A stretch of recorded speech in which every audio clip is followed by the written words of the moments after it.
दोस्तों, फेसबुक दुनिया का सबसे बड़ा सोशल नेटवर्किंग प्लेटफॉर्म है जहां बिलियन नंबर्स ऑफ यूजर हैं। फेसबुक एक $3 बिलियन स्ट्रॉन्ग सोशल नेटवर्क है, लेकिन पिछले कुछ सालों में फेसबुक और मार्क जुकरबर्ग टीनेजर्स और स्पेशली यूथ को टारगेट नहीं कर पा रहे अपने प्लेटफॉर्म पर लाने के लिए। फेसबुक का यूजर बेस काफी डिक्लाइन हुआ है जब से इंस्टाग्राम और स्नैपचैट जैसे सोशल मीडिया नेटवर्क्स लोगों के सामने आए हैं। इसमें टिकटॉक भी शामिल है। फेसबुक पहले सिर्फ फोटो शेयर करने, चैटिंग करने और वीडियो शेयर करने वाला एक प्लेटफॉर्म था, लेकिन नई ऑडियंस को अट्रैक्ट करने के लिए फेसबुक ने कई सारे अलग अलग प्रोडक्ट्स लॉन्च किए, जैसे कि Facebook gaming, Facebook marketplace, live streaming services, Facebook shorts etcetera. लेकिन किसी कारण से एक नया यूजर बेस फेसबुक अट्रैक्ट करने में फिर भी नाकाम रहा। तो इसलिए फाइनली भाई साहब मार्क जुकरबर्ग ने एक अपने ओपन लेटर में बताया कि फेसबुक एज ए कंपनी अपने आप को रीब्रांड कर रही है। फेसबुक का नाम अब चेंज होकर मेटा हो जाएगा, लेकिन ये सिर्फ नाम की रीब्रांडिंग नहीं। मार्क के पास फ्यूचर के कुछ नए प्लान भी हैं, जिसे वो मेटावर्स बुला रहे हैं। आइए जानते हैं कि क्या है मेटावर्स।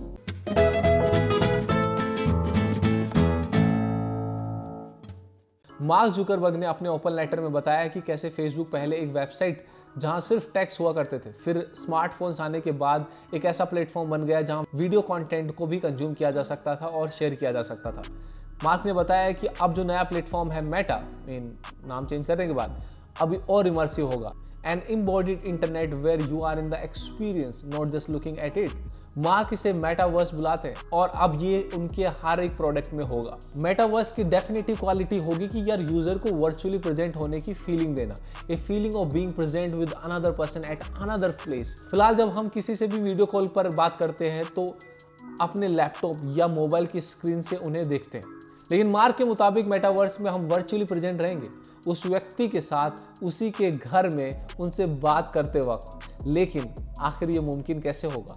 मार्क ने कहा कि feeling truly present with another person is the ultimate dream of social technology. Metaverse में आप और हम वो सब चीज़ कर सकेंगे दैट वी इमेजिन डूइंग, जैसे कि फ्रेंड्स या फैमिली से मिलना, work, learn, stop, play, create and as well as new experiences जिनके बारे में हमने कभी इमेजिन नहीं किया।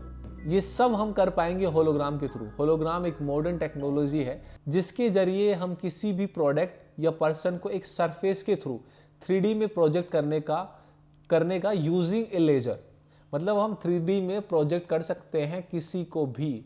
जैसे अगर आपने देखा होगा नरेंद्र मोदी का 2014 कैंपेन, जहां पे मोदी एक जगह पे सब जगह प्रेजेंट था, that was possible because of hologram technology. If this hologram technology is little costlier, अगर वो सस्ती हो जाती है तो शायद हम फ्यूचर में ऐसा होगा कि मैं यहाँ बैठा हूँ, आप अगर अपने घर पे बैठा हो तो हो सकता है कि मैं आपके सामने प्रेजेंट कर रहा हूँ ये वीडियो। क्या there is a possibility of it.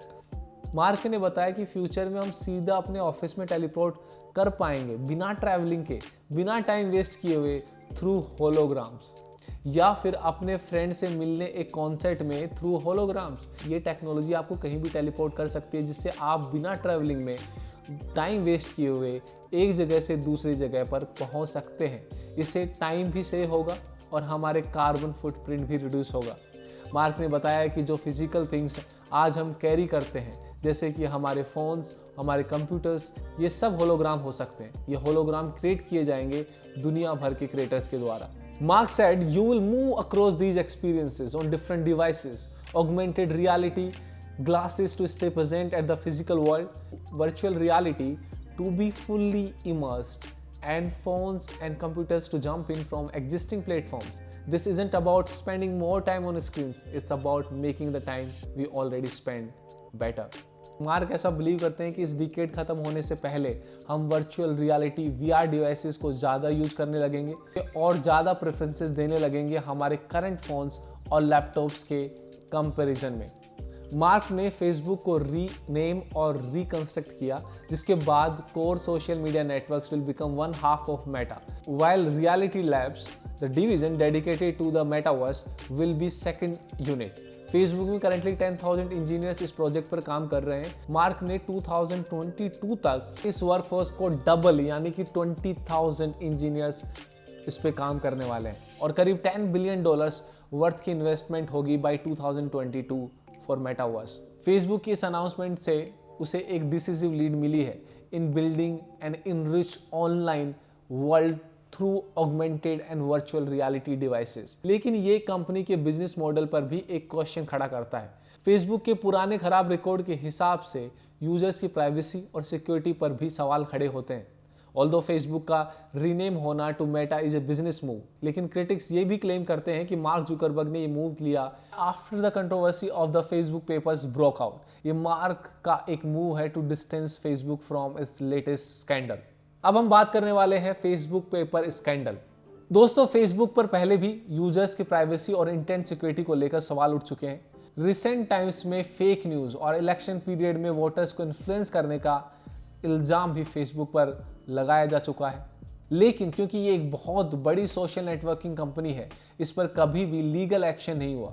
Facebook के पास करंटली 2.91 बिलियन यूजर्स हैं, लेकिन हाल ही में फेसबुक फिर से सुर्खियों में आ गया है, and this time for the all the wrong reasons. एक विशल ब्लोअर ने फेसबुक पर पब्लिक और इन्वेस्टर्स को मिसलीड करने का आरोप लगाया है। विशल ब्लोअर एक 37 ईयर्स ओल्ड लेडी है जिनका नाम है फ्रांसिस होगन। ये एक फेसबुक एम्प्लॉय रह चुकी है, वहाँ प्रोडक्ट मैनेजर की तरह काम करती थी। अपेरेंटली फ्रांसिस फेसबुक में सिविक इंटीग्रिटी डिपार्टमेंट में काम कर रही थी। ये एक ऐसा डिपार्टमेंट था जो कि दुनिया भर में हो रहे इलेक्शंस में चल रही इंटरफेरेंस को मॉनिटर करता था। ये जॉब थी रिलेटेड टू डेमोक्रेसी, लेकिन इस टीम को फेसबुक ने 2020 में डिसबैंड कर दिया before the American president elections, जिसके बाद फ्रांसिस निराश हो गई, लेकिन उन्होंने फेसबुक में जॉब करना नहीं छोड़ा। फ्रांसिस को अंदाजा हो गया था कि फेसबुक एज ए प्लेटफॉर्म दुनिया भर में जो इलेक्शंस में धांधली हो रही है उसको रोकने के लिए कुछ बेहतर कदम नहीं उठा रहा, और ये भी समझ में आ गया था कि इलेक्शन में इंटरफेरेंस को लेकर इस प्लेटफॉर्म की सीरियसनेस नहीं है। और उन्होंने ये भी पाया कि फेसबुक पर फेक न्यूज़ से दुनिया के कई इलाकों में दंगे भड़क चुके हैं, and Facebook is doing nothing about it after this she left Facebook. लेकिन फेसबुक में लीव करने से पहले फ्रांसिस ने कई सारे इंटरनल फेसबुक के डॉक्यूमेंट्स अपने पास रख लिए थे ताकि वो बाद में उसे यूटिलाइज कर सके। एफबी के कंप्यूटर सिस्टम से निकाल कर और फिर उन डॉक्यूमेंट्स को उन्होंने वॉल स्ट्रीट जर्नल के एक जर्नलिस्ट के पास लेकर गई जिनका नाम है जेफ। लेकिन बहुत सारे डॉक्यूमेंट्स होने की वजह से उन्हें डिटेल्स में एनालाइज करने के लिए ज़्यादा लोगों की ज़रूरत पड़ती है, जिसके बाद 17 न्यूज़ ऑर्गेनाइजेशंस ने एक कंसोर्टियम बनाया, including Bloomberg, CNN, Washington post, the New York times, NBC news and many more. साथ ही में एक और कंसोर्टियम बनाया गया यूरोप में by many European news organisation, जिनके सारे डॉक्यूमेंट्स का एक एक्सेस दिया गया to find out what's wrong with Facebook.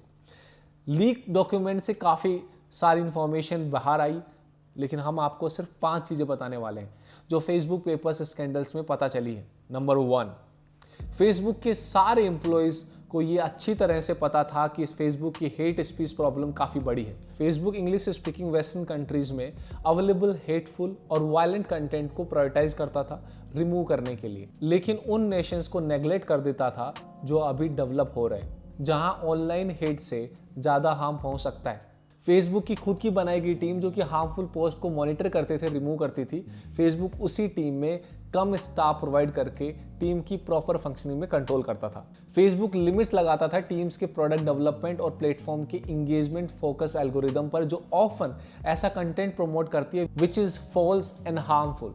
Yes दोस्तों, अगर किसी भी कमेंट में, किसी भी पोस्ट पे अगर लोग ज़्यादा गालियाँ दे रहे हैं, लोग ज़्यादा इंगेजमेंट कर रहे हैं, तो फेसबुक को समझ में आता है कि इंगेजमेंट ज़्यादा हो रहा है। इंगेजमेंट किस पोस्ट में ज़्यादा होता है? वो पोस्ट जिसमें विचारों की लड़ाइयाँ चल रही हो, वायलेंट हो, जहाँ पे लोग लड़ाइयाँ कर रहे हो, तो वो पोस्ट में ज़्यादा इंगेजमेंट होता है। तो इस तरह के पोस्ट को फेसबुक ज़्यादा मॉनिटर करता है, और same goes with YouTube also. YouTube also does the same thing. Facebook का स्टाफ जो कि मिस इन्फॉर्मेशन को स्टडी करता है, बताता है कि फेसबुक का कोर प्रोडक्ट ही कंट्रीब्यूट करता है to spread harmful material online, और कंपनी के खुद के effort to quell misinformation are undermined by political consideration. 2019 में फेसबुक ने एक टेस्ट अकाउंट सेटअप किया इंडिया में टू फाइंड आउट कि फेसबुक के टूल्स लोगों को कैसे नजर आते हैं। मतलब मैं अगर पहला अकाउंट बनाऊंगा तो मुझे किस तरह की इंफॉर्मेशन दिखाई दी जाएगी। और दोस्तों सिर्फ 3 वीक के अंदर वो फिक्शनल अकाउंट फेक न्यूज़ और इंसेंडियरी यानी कि भड़काने वाले इमेजेस से पूरी तरह से भर गया था। फेसबुक के खुद के staff including internal researcher faulted the company for failing to thwart the proliferation of groups जिन्होंने वायलेंस करवाया था ऑन Jan 6। ये खबर बाहर आने के बाद अब दो न्यूज़ बहुत ज़्यादा चर्चा में है। पहला, फेसबुक बिकमिंग मेटा, और दूसरा फेसबुक पेपर्स। अब कौन सी न्यूज़ ज़्यादा इंपॉर्टेंट है, लोगों तक पहुंचनी चाहिए, वो डिसाइड करेगा कि फेसबुक पर एक्शन होंगे या नहीं। तो मिलेंगे हम हमारे नेक्स्ट वीडियो में, तब तक आप अपना ध्यान रखिए, एंजॉय कीजिए। टाटा, हस्ता ला विस्ता, बाय बाय।